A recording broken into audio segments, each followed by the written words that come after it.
श्री स्वामी समर्थ. सर्वपित्री अमावस्येला सूर्यग्रहणाचे सावट, मग श्राद्ध, पिंडदान, उपाय कधी करावेत? हिंदू धर्मामध्ये सर्वपित्री अमावस्येला खूप महत्त्वपूर्ण मानले जाते.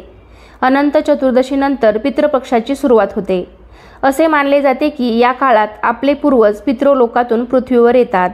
पितृपक्षात पितर आणि पूर्वजांच्या आत्म्याच्या शांती व तृप्तीसाठी श्राद्ध, पिंडदान व तर्पण असे धार्मिक विधी केले जातात.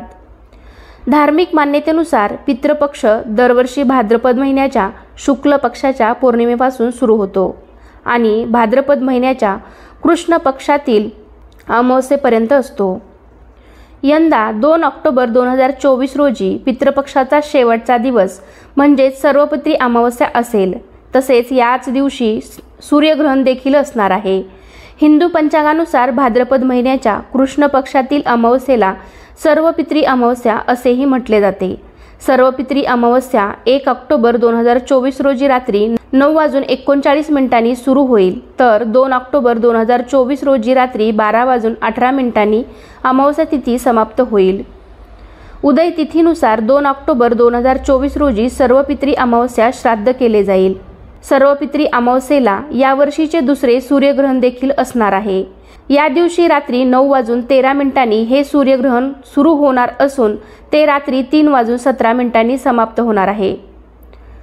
या ग्रहणाचा कालावधी 6 तास 4 मिनिटांचा असणार आहे. हे सूर्यग्रहण रात्रीच्या वेळी असल्यामुळे हे भारतात दिसणार नाही. तसेच ग्रहण भारतात दिसत नसल्यामुळे या ग्रहणादरम्यान सूतक कालावधी वैध राहणार नाही आणि सूतक कालावधीचे नियम देखील पाळणे बंधनकारक असणार नाही.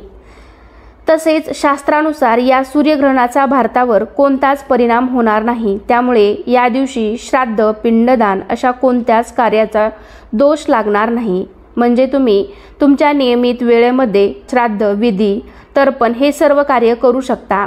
सूर्यग्रहण हे भारतात दिसत नसल्यामुळे तुम्ही कुठलेही नियम किंवा गर्भवतीने कुठलेही नियम पाळू नये किंवा सर्वपित्री अमावस्या आहे म्हणून तुम्ही कोणतेही उपाय करायचे असतील तर तुम्ही निश्चित या दिवशी करू शकता. धन्यवाद. श्री स्वामी समर्थ.